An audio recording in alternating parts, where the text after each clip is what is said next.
melakukan ibadah, cara merasakannya jangan menjadi beban kewajiban. Cara bacanya itu baca sebagai kasih Allah kepada kita. Kalau menjadi beban, nanti berat menerimanya, malas menunaikannya. Contoh kalau kita sedikit ingin detilkan misalnya, ya, wa'budu rabbakum, ibadah kepada Rabbmu. Kita bertanya, ya Allah bagaimana caranya? Lalu dirinci dalam Al-Quran, ya, tentang kualifikasi orang takwa. Ibadah pertamanya dalam bentuk sholat. Alladzina yu'minuna bil ghaibi wa yuqimunas sholat. Sholat kan contohnya satu, kita turunkan sholat misalnya. Nah ketika dicontohkan detailnya satu, sholat, nah, maka cara membaca sholat ini ketika akan ditunaikan jangan dipahami sebagai perintah formal ibadah, walaupun memang itu perintah.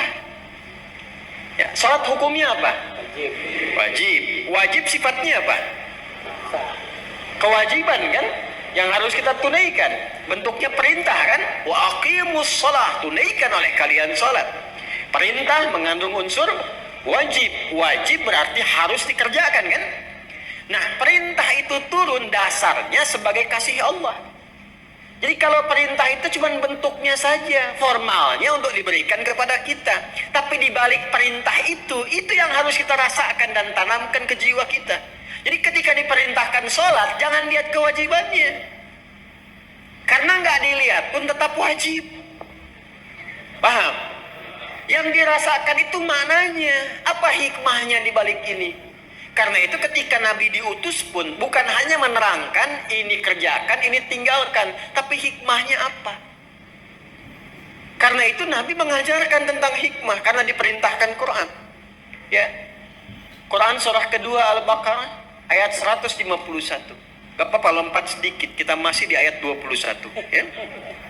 Kama arsalna fikum rasulan minkum yatlu alaikum ayatina wa yuzakkikum wa yuallimukumul kitaba wal hikmah wa yuallimukum ma lam takunu ta'lamun. Jadi ketika diterangkan kepada kita ibadah, kata Al-Quran ada perintahnya dulu. Makanya ibadah yang ditanya perintahnya. Sebaliknya kalau urusan dunia, ya kan, teman-teman sekalian, terkait dengan urusan dunia itu larangan yang dicarinya. Jadi kalau urusan ibadah jangan ditanya larangannya, karena sifatnya perintah. Ditanya dalil perintahnya apa. Saking sayangnya Allah, gak usah banyak-banyak, ini aja yang diperintahkan kerjakan. Jadi jangan tanya larangan. Kalau ditanya larangan gak akan ketemu dalilnya. Sholat subuh berapa rakaat? 2. Boleh nggak 3? Kan gak ada larangannya. Ada nggak larangan ditemukan sholat subuh 3 rakaat? Sampai kiamat kurang 2 hari nggak akan ditemukan. Karena memang salah pendalaman. Kalau ibadah itu yang dicari perintahnya. Kalau ada perintah kerjakan, maka turun ayat sebagai dalil. Ya, konsepnya begitu. Kama arsalna fikum rasulan minkum yatlu alaikum ayatina. Turun ayat dari kami. Apa ayatnya? Dalilnya apa? Wa aqimus shalah. Baru kita sholat. Lihat prakteknya dari Nabi. Contohnya bagaimana? Dibatasi saking sayangnya Allah, nggak usah banyak-banyak. Tapi kalau kita ikuti dapat hasilnya. Nah sekarang bagaimana menjalaninya? Setelah turun ayatnya, belajar cara melakukannya, bahas juga hikmahnya supaya nikmat menjalani ibadahnya. Karena ketika ayat diturunkan, hikmah menyertainya. Itu permintaan turunnya hikmah itu sampai dimohonkan 2 orang Nabi dan Rasul, ayah dan anak.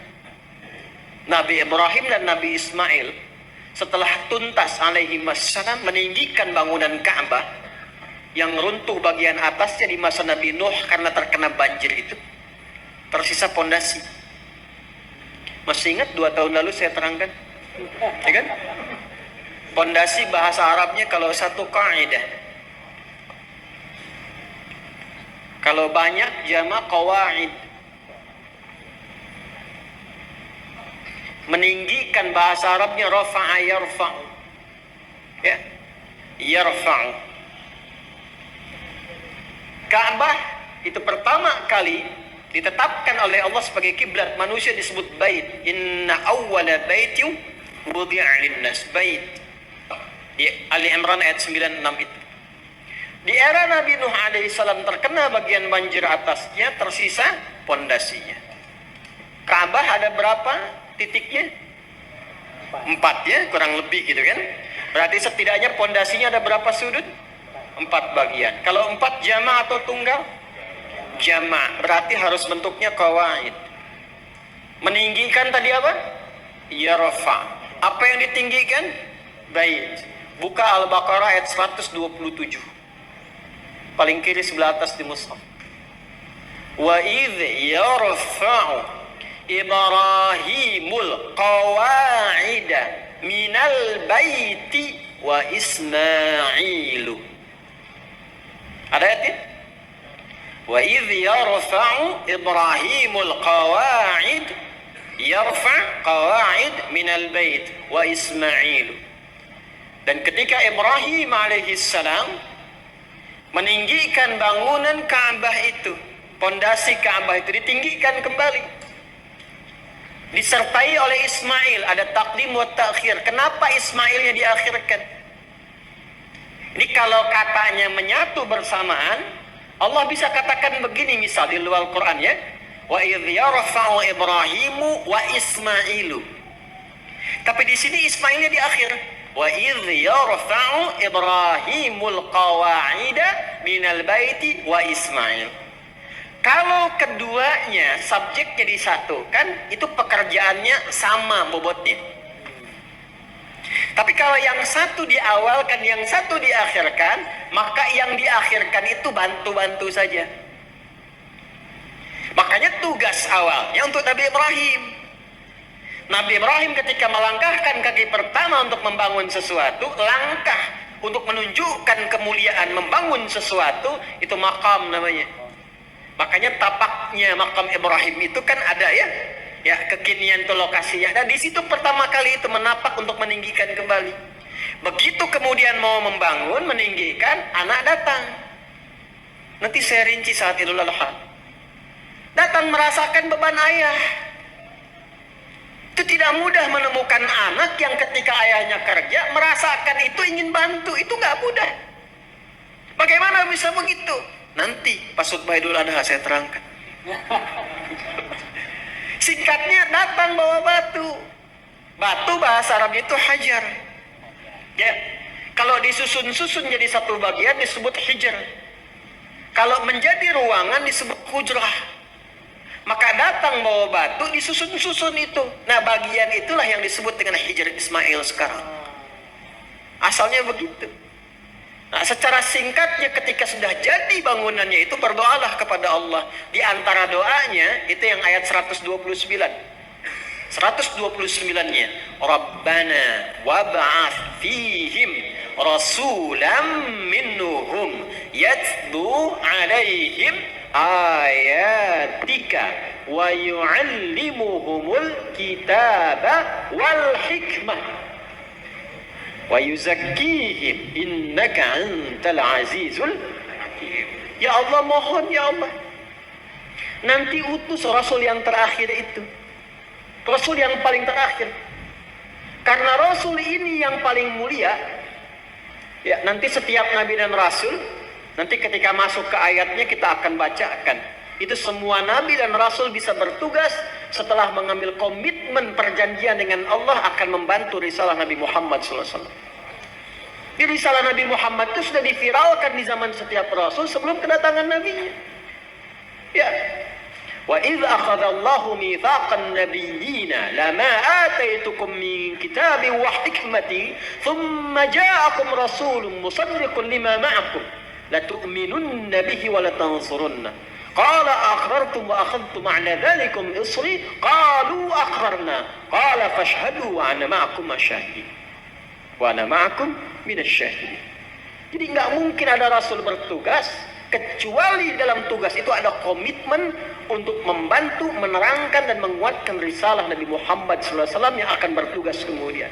Nabi Ibrahim, Nabi Ismail, itu keduanya bermohon, ya Allah, karena ini Rasul yang paling mulia, Maka mohon ya Allah lahirnya dekat tempat yang paling mulia. Mana tempat yang paling mulia di bumi? Ka'bah. Di Makkah Al-Mukarramah. Karena itu satu-satunya nabi yang lahir dekat Ka'bah itu cuma Nabi Muhammad SAW. Nabi Ismail dimakamkannya dekat situ, yang dekat sumur Zam-Zam itu. Ya.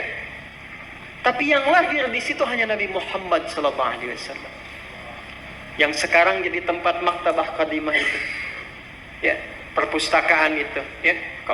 Cuma sengaja disamarkan supaya menunjukkan kepada masyarakat itu, ya, tentang situs-situs yang benar, tapi tidak digunakan sebagai bagian dari penyembahan. Kadang nyampe sana ada yang salah kiblat, gitu. Salatnya ngadep ke situ, makanya dituliskan di situ pakai gambar-gambar dicoret begini. Nanti yang umrah saya terangkan beberapa bagiannya di mana lokasinya. Ya, nanti ada di situ dekat rumah Abu Jahal, ada di situ. Ya, rumah Sayyidah Khadijah. Nah, di tempat Nabi lahir itu ada keterangan di tembok sama gambar. Yang sujud dicoret, kan? Yang bawa macam-macam dicoret. Itu dituliskan pakai bahasa Arab, bahasa Inggris, bahasa Urdu, dan bahasa Indonesia. Artinya ada orang Indonesia yang ke situ juga salah kiblat. Dan jarak Nabi Muhammad SAW ke Nabi Ismail, Nabi Ibrahim itu bisa 29 sampai 30 generasi. Setiap generasinya bisa bertahun-tahun. Muhammad SAW bin Abdullah, bin Abdul Muttalib, bin Hashim, bin Abdul Manaf, bin Qusay, bin Murrah, bin Kilab, bin Ka'ab, bin Ghalib, bin Fihr, bin Malik, bin Nadar, bin Kinana, bin Khuzaimah, bin Mudrikah, bin Ilyas, bin Nizar, bin Mudar, bin Ma'ad, bin Adnan, bin Adli, bin Adli, bin Muqawwam, bin Nahur, bin Tarikh, bin Ya'rub, bin Yasjub, bin Nabit, bin Ismail alaihissalam, bin Ibrahim alaihissalam. 29 sampai 30 generasi. Coba ulangi. Itu sedang minta, ya Allah, konstruksi risalah yang dibawa Nabi Muhammad itu kuatkan dengan ayat supaya jelas, kita tidak bingung kalau mau ibadah. Makanya orang Islam itu ibadahnya jelas. Jadi kalau ditanya sholatnya bagaimana, ini perintah Allahnya, ini contoh Nabi hadisnya, terus itu bisa ditelusuri. Kebenarannya di Quran ada, di hadis tertuang, bisa dilacak lagi kebenarannya. Setelah itu bukan hanya cara dan ayatnya, hikmahnya pun ada.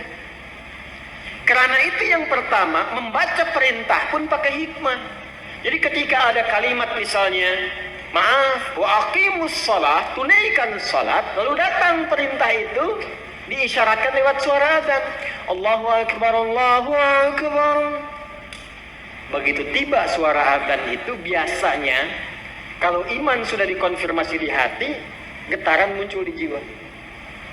Iman itu kalau dari lisan turun ke hati, nanti kalimat azan itu dikonfirmasi oleh jiwa dengan getaran.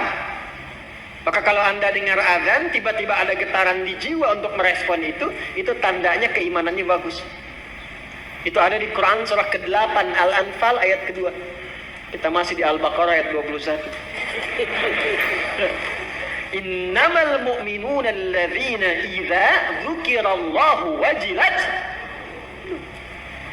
Jadi insan beriman yang sejati itu, kalau imannya masuk ke dalam jiwanya, nanti ketika disebutkan nama Allah, ada getaran dalam jiwanya, merespon panggilan iman itu. Allahu akbar, Allahu akbar. Sudah azan, diminta siap-siap, diminta siap-siap. Lalu apa yang terjadi? Kalaupun dia bertanya, pikirannya bertanya, ya Allah, kenapa ya saya mesti sholat? Itu langsung dijawab, hayya 'alas shalah. Kenapa ya Allah? Hayya 'alal falah. Supaya kamu dapat falah. Apa itu falah? Bahagia dan sukses. Tadi yang saya terangkan di awal. Jadi kalau kita membaca setiap ibadah itu sebagai bagian jalan kebahagiaan dan kesuksesan, semangat kita sholat. Semangat. Apalagi paham fikihnya. Apalagi mengerti hikmahnya. Apalagi kita ngerti Qurannya. Ya Allah, nangis tuh kalau sholat itu. Allahu Akbar. Nangis. Ya ayyuhalladzina amanu ista'inu bis-sabri was-salah. Hai orang-orang beriman, kalau sedang ada kesalahan, sedang punya masalah, sabar, terima dulu. Jangan dikeluhkan. Karena masalah itu dihadirkan bukan untuk menjadikan dirimu bermasalah. Supaya engkau meningkat kualitas. Supaya kehidupanmu lebih baik lagi. Supaya engkau makin teruji, makin kuat. Dan tidak mungkin kata Allah, aku menguji kecuali engkau sanggup mengatasinya. La yukallifullahu nafsan illa usaha. Apakah berhenti sampai situ? Tidak. Datang kepada aku, minta solusi lewat salat. Ya ayyuhalladzina amanu ista'inu bis-sabri was-salah. Kamu sabar, terima dulu. Saat salat datang padaku, minta solusi. Jadi begitu dipanggil lewat sholat itu, ditunggu kita mau minta apa. Baru kita berdiri baca Al-Fatihah, baca iyyaka na'budu wa iyyaka nasta'in. Hadis qudsinya mengatakan hadza baini wa baina 'abdi wa li 'abdi ma sa'al. Ini perjanjian antara aku dengan hamba-aku. Kalau hamba-aku benar cara ibadahnya, apapun yang ia minta sekarang aku berikan sepanjang maslahat untuknya. Itu hadis qudsi.